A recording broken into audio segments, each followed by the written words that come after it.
Hi and welcome back. In this video, we're going to be creating our first HTML file and returning that to our users instead of a simple string. When you create a Flask app, Flask starts looking for a templates folder. So we're going to create a new directory and call it templates.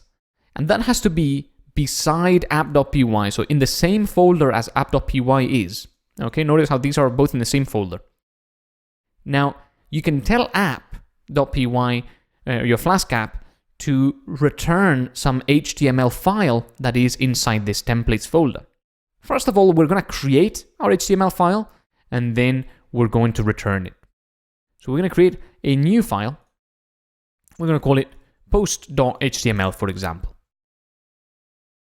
This can contain any HTML you want. So let's start with some basic HTML. All HTML has to have a doc type of HTML. This says that it is HTML5, and then you can have a head and a body, and in the body you can have your HTML content. So this is essentially the basic HTML structure.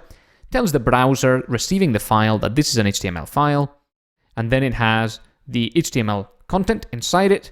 There's a head which can include things like styles and JavaScript and things like that, things the user's not going to see, but that can change the page. And in the body is the things the user will see. So here in the body, we can put, for example, h1, hello world. And then we can have a p tag, which is a paragraph tag saying like, this is my first post, for example. Now we've got this post.html file, we can go back to app.py and tell our endpoint here, this root, to render that template and return it to the user.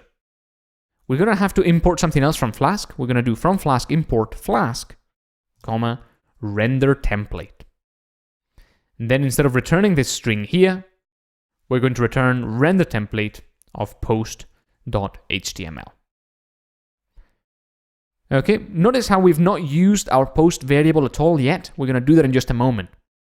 For now, let's run the app and make sure that this is all working. So the app all runs fine. And if we go over to the URL we had before and we refresh the page, now you can see that it looks a little bit different. We've now got a heading, which is this larger bit of text that says hello world. And we've got, this is my first post in a paragraph. This is looking a bit better because now this is an HTML file as opposed to just a string that's coming through from our server. Going back to PyCharm, now we can stop the app, hide it away, and go back to here. And now we'll use our post to make sure that we're displaying this information in our page instead of the static contents of our HTML page. Inside an HTML page that is rendered with Flask, we can actually include variables. For example, we can include post title. And notice how I've used double curly braces. Then I've used this as if it were a dictionary, and then I've done the two closing curly braces.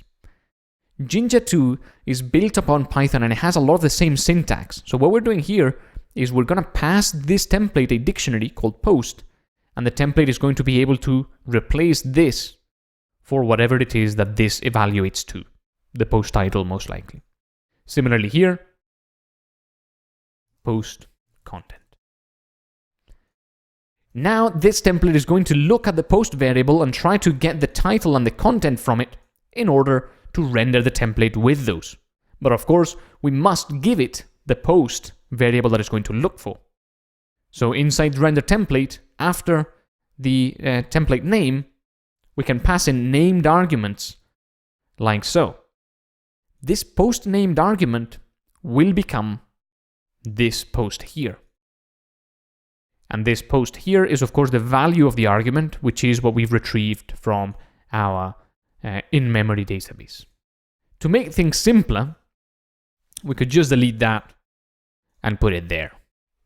That way we're saying the post in the template is going to be this value, post.get of post ID. And what's going to happen is we're going to retrieve that from our database. We're going to pass it to the template with the name post. The template can then use this name inside it to access properties and replace content. Let's run the app again. By the way, As an aside, remember to stop your app every time you want to do something else. Flask does not work well if you forget to stop the app, okay? Just remember to stop it. I've not mentioned this before, my apologies. Remember to stop your app after every time you want to restart it, because if not, it won't let you, because the app is using this number 5000 for communication. And if you try to start the app twice, both will try to use the same number to communicate, and they won't like that. So make sure to stop your app every time and then restart it. Now, going back to Chrome, we can refresh the page and notice how it's going to change very slightly. Now it says, this is my first blog post, as opposed to this is my first post, what it said before. That's because this content now is coming from here, our dictionary. Stopping the app again and hiding that. This is because here we are now passing this information to the template so that it can render it before sending it back to the browser. This is really important because now we can embed things into a template, make it look not only nice, but also make it include the information we want from our Python programs. Over the next few videos, we're going to look at extending this functionality and also, of course, adding new posts so that the program can become more and more dynamic. And I'll see you on the next video.